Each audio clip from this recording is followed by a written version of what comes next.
Presidente Rosa Salva, da Jesolo riparte anche la maratona, riparte la Venice Marathon con questa Moonlight, con questa mezza, il primo evento in vista poi della maratona di ottobre a Venezia.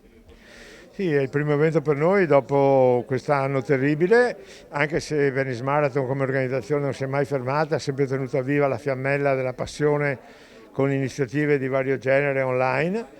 E poi è anche il primo evento senza coprifuoco in Italia, c'è molta attesa. La Moonlight dovrebbe veramente segnare il rilancio e la ripartenza di questa manifestazione. Di concerto col Comune di Jesolo e con la ULS 4 Veneto Orientale abbiamo quindi impostato tutte le normative e tutte le disposizioni per i partecipanti, per i volontari e anche per gli spettatori con delle regole molto più rigide di quelle che sarebbero necessarie oggi.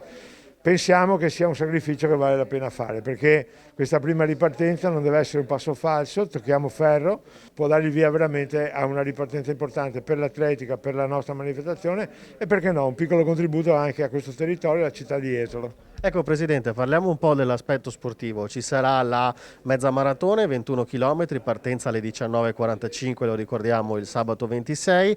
Prima ci sarà la partenza della 10 km. Queste sono le due certezze, le due conferme. La grande novità è la Family Run. Arriva anche qui la non competitiva, che ormai è un elemento, un'abitudine invece per la Venice Marathon. Beh, la Family Run fa parte del nostro modo di sentire. Noi bisognava dare un contributo alla promozione soprattutto nei giovanissimi nel mondo della scuola, quindi quando il Comune di Jesolo ci ha chiesto come arricchire, come celebrare al meglio il decennale della Moonlight, abbiamo detto che la cosa più naturale sarebbe stata fare un'edizione speciale della Family Run qui a Jesolo.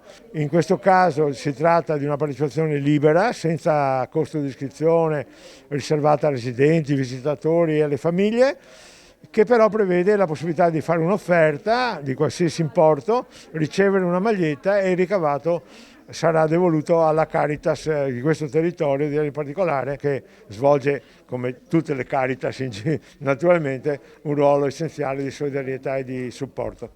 E allora l'appuntamento al sabato 26 giugno, prima con la Family Run alle 17:30 e poi dalle 19 la 10 km e la 21 la mezza maratona. Esterina Idra, assessore allo sport del comune di Jesolo. Allora, Jesolo riparte anche dallo sport. Avete fatto già alcuni eventi allo Stadio Picchi, ma questo è il primo grande evento che coinvolgerà la località. Si riparte dalla Moonlight Half Marathon.